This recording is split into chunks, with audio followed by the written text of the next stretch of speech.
Hey, this is old Johnny Knuckles. I'm gonna tell you what, I'm gonna give you a fun fact about a tomato plant.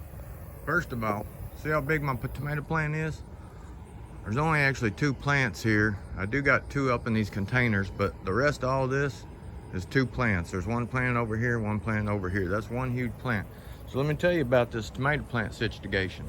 I can show you over here in the sunlight. So on these tomato plants, if you ever notice, they got all these hairs growing up, and you can actually see them real good in the sunlight. Those are actually roots, okay?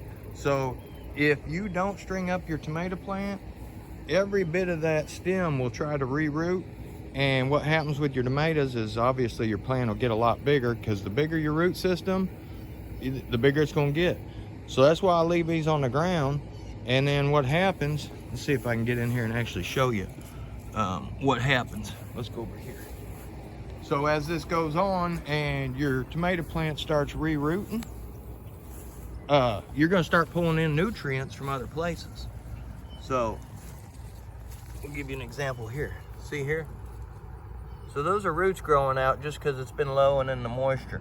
Now if that's near the ground, that'll go ahead and re-root, and you'll start pulling in nutrients from other places. Those are all hairs to begin with, and because it stays out of the sun, all right there, all roots. So if you leave your tomato plant on the ground, every time it goes down and re-roots, it's going to start pulling nutrients up for there. You're going to get a lot more tomatoes, and they'll be a lot healthier. And yeah, 1 seed, I mean, you can literally have a humongous, I think we had a 20 by 20 or 30 by 30 tomato plant one year. Just 1 tomato plant. You put them in, now I'll show you what happens when you put them in these. This thing ain't going nowhere. So this is 1 tomato plant in a bucket.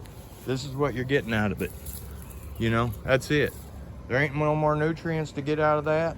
I'll tell you something else. In the morning, the bigger your tomato plant is, all those hairs collect dew and they feed your plant.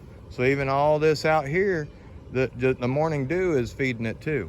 So just throw your seeds in the grass, guys, okay?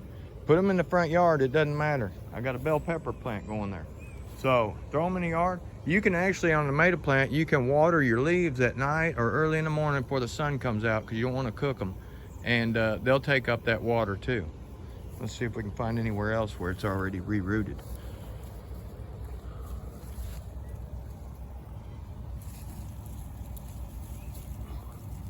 So some of these are actually already in the ground.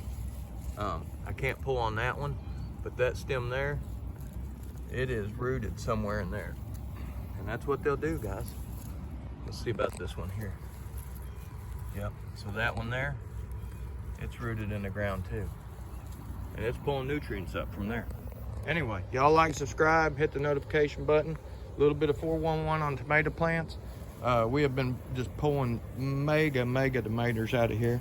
This is one of the smaller plants, so we're getting some about that size. And then what I do is I'll pull them as soon as they barely start to turn, and that way my bugs don't get them. As soon as they turn nice and fruity and start smelling good, your critters get them. I don't use any herbicide or pesticide, so we pull them a little bit early, and that way we got plenty of them. Now when you do this though, they'll be on the ground too, so if you leave them in the moisture, they're gonna go bad quick. So make sure right as soon as they start turning ripe, go ahead and pull them as soon as they turn white. Anyway, and we'll show you here's what we got today. So this is one of those plants. It's not very big tomatoes, but that's what I pulled a minute ago. Hey, I'm out of here. Y'all have a good day.